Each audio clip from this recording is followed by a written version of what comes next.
We all have many personality traits. Personalities vary according to which traits dominate. I categorize them into the widgets above. The upper nature is altruistic, but the lower nature lacks empathy and takes over if there is too much fear. In a functional family, a parent in their upper nature, usually a mother, helps everyone share love to allay their fears. These families produce the most productive citizens and are the backbone of society. In a dysfunctional family, a parent in their lower nature, usually a warrior father figure, will become a perpetrator. A child or the other parent will try and rescue the victim. Let's look at some overly dominant widgets that can lead to problems.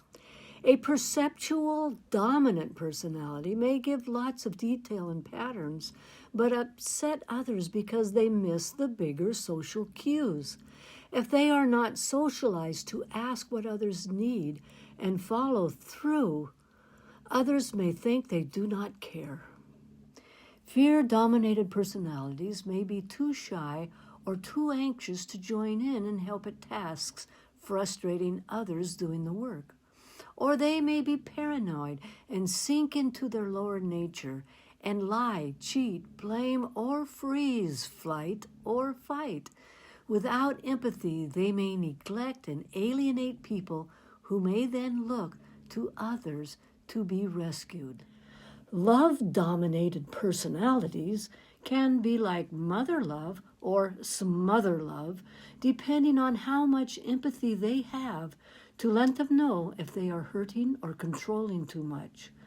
Love without a functional discerning philosophy can itself become a victim of others and be controlled by trying to help those who do not respect love.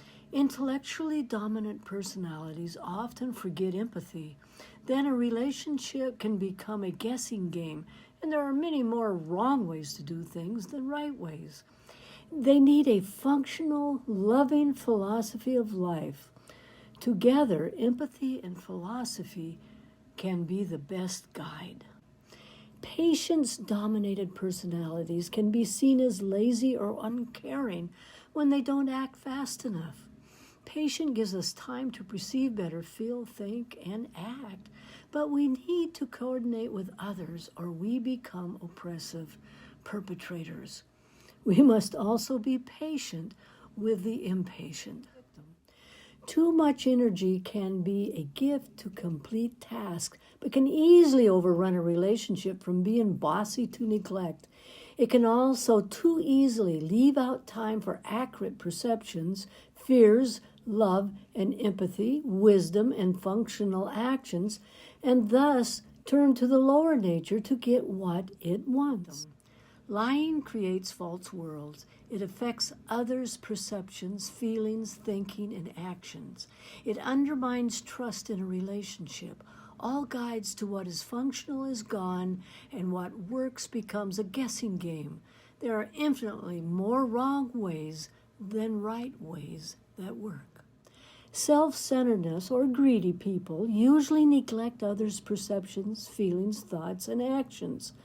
The others cannot tell the truth, share feelings and thoughts, or do a whole lot for them without becoming a victim. Then the selfish or greedy will be isolated and know even less. Blamers do not take responsibility for the effect they have on others, so they can't coordinate with them to improve the relationship. It's their way or the highway, and many choose the latter. If there is nowhere for the victim to go or no rescuer, they may feel trapped and dropped into their own lower nature. Bullies, takers, or aggressives can be the worst of dominant personalities for intimate relationships. They create fear in others who then have to dip into their lower natures to survive. Let's be real. Without fairness in a relationship, people can't be who they need to be to become their best potential.